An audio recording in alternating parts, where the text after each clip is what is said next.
Last month, Chinese billionaire Miles Guo was arrested in New York for $1 billion in fraud. You need to be paying attention to this case because it teaches us a lot about what the government can do to business owners. This channel is not sponsored. My only goal here is to bring you the truth. What I've uncovered in the last 2 weeks is shocking to me. Let me start with the main issue. Miles Guo is being held in prison in New York without bail. He was arrested on March 15th. In 2 days, on Tuesday, Miles Guo is scheduled to go in front of the judge. And this judge is going to decide whether to release him on bail or keep him in prison. Now, the prosecutors are requesting that he be held in prison and not let out. This caught my attention because this is very strange. This is happening in New York. Now, I don't know if you are paying attention to what is going on in New York, but they are letting everyone out on bail. They're letting violent criminals out on bail. So why is Miles Guo being held in prison? He's being charged with an accounting crime. So the prosecutors usually stick an ankle monitor on them and send them home to prepare for trial. So then I started looking into this case more. Miles Guo is from China. He made his fortune as a business developer. Things started to go bad for Miles Guo when he started standing up against Chinese President Xi Jinping. Chinese authorities were going to arrest Miles Guo under allegations of bribery, kidnapping, money laundering, fraud, and rape.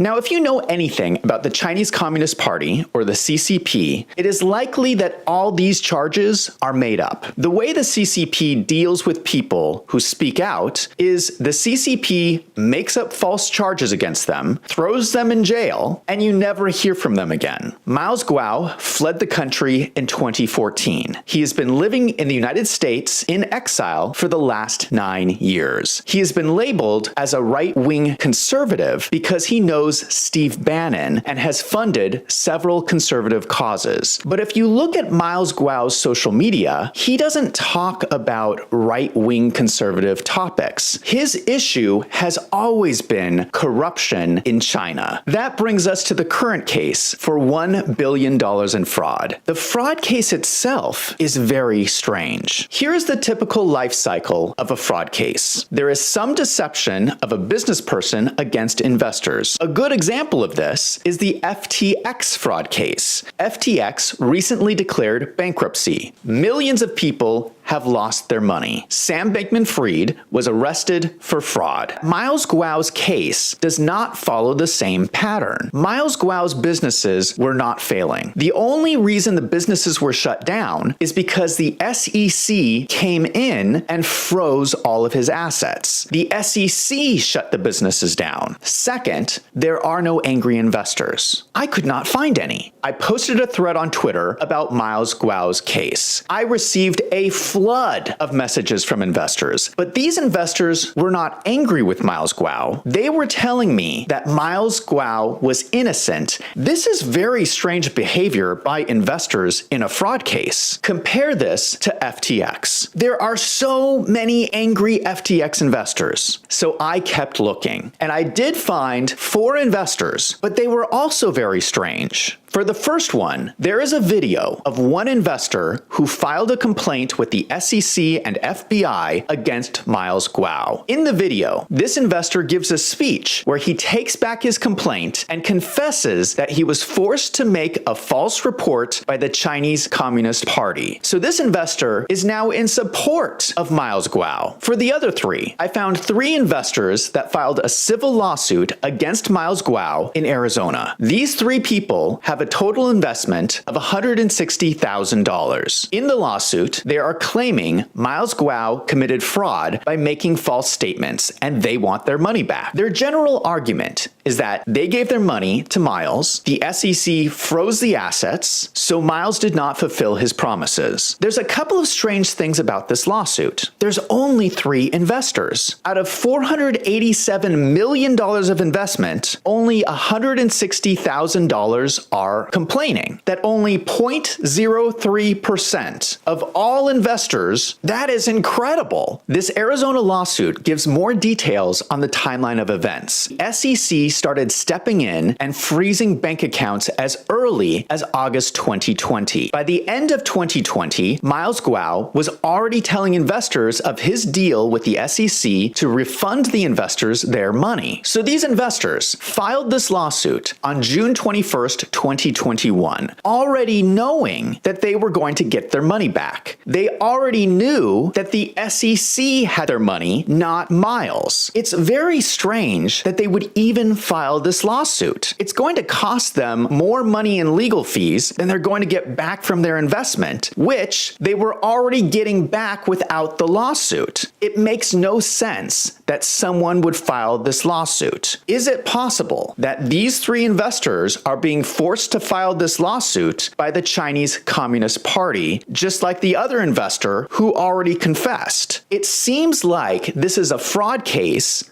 without any victims. The strange thing about comparing the Miles Guo case against FTX is that Sam Bankman-Fried is out on bail. It is hard to find the video of the investor admitting he was forced by the Chinese Communist Party. That video is being censored in Google search results. So if you go to Google, witness forced to testify by CCP against Miles Guo, nothing comes up. But if you type the same thing into the search engine DuckDuckGo, the video was the third link that showed up for me. What possible reason could Google have for hiding this person's testimony? What exactly is the government accusing Miles Guo of doing? It starts with a company Miles Guo started called GTV Media Group, which was proposed as a social media website. He started the business and opened it up to investors and raised $487 million in private placement. Well, the SEC came in, they seized all his assets. This was announced in a press release by the SEC in 2021, 2 years ago. The press release was titled, "Companies to Pay More Than $539 million in Settlement for Distribution to Investors." So the majority of the $1 billion in fraud that is currently being alleged today is from this one situation from 2 years ago. In the press release, there is no mention that there was any fraud involved. Here's the main statement from the release. There is no allegation of fraud or deception. It sounds like there is disagreement whether Miles Guo did anything wrong in the first place, but he came to an agreement with the SEC to just give the investors their money back. This happened 2 years ago. So the situation was resolved and agreed to with the SEC 2 years ago, and now they are changing their story. Let us compare this to the press release from the SEC 2 weeks ago. The story do not match up. Now, the SEC is claiming that the incident from 2 years ago was actually fraud. What is the fraud they are alleging? Here's what they say. They are accusing him of making false statements. They are also accusing Miles of misusing investor money and failing to register the securities with the SEC. But all these allegations are based on the supposed false statements made by Miles Guo. What is the false statement they are accusing him of making? They are saying that he promised outsized returns, but the only reason he was unable to make those returns was because the SEC shut his business down. What is the specific number that the SEC has determined is too great of a return on investment? They give a specific example of one of Miles Guo's false statements. He made a video on social media in 2020 where he proposed that the value of GTV was $2 billion US.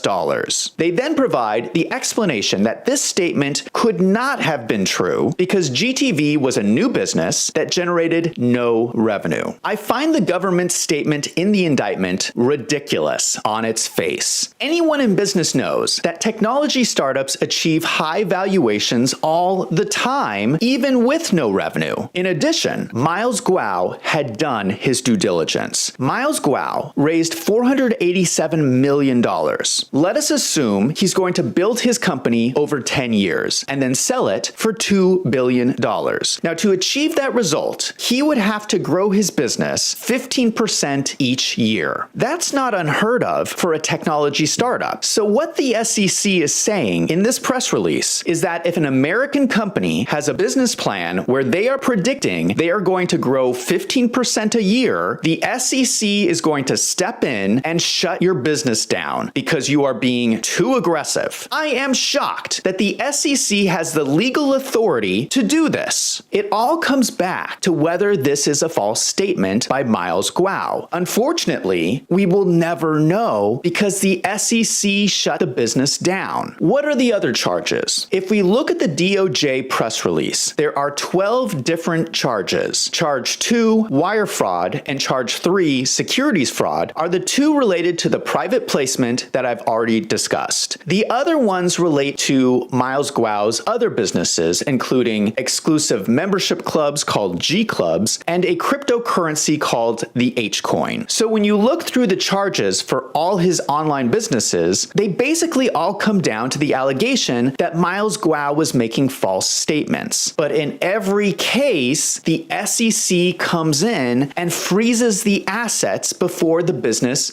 could do anything. The SEC caused the businesses to fail, not Miles Guo. So is this just me, or does all of this seem very strange? The two SEC press releases do not even agree with each other. First there was no fraud, now there is fraud, but it gets worse. I found this next part shocking. In the new press release from the SEC in 2023, they go on to say, so here they are referencing their 2021 press release. Then they go on, the SEC is distributing the funds collected to harmed investors. The SEC still has not distributed the funds yet? That was 2 years ago. Why does the SEC still have everyone's money frozen? Why are they still holding any of it 2 years later? I did not even know this was possible in the United States. And now they are holding the CEO in prison and will not let him out on bail. I do not see how the SEC wins this case. If that is true, they are just abusing this man. The reason I am making this video is I am sick and tired of the government attacking business owners in this country. I'm sick of it. This is the land of the free and the home of the brave. I, for one, will not stay silent while the Chinese Communist Party hijacks our Justice Department to attack their #1 enemy. I hope they let him out on bail for prosecutorial misconduct and malicious prosecution.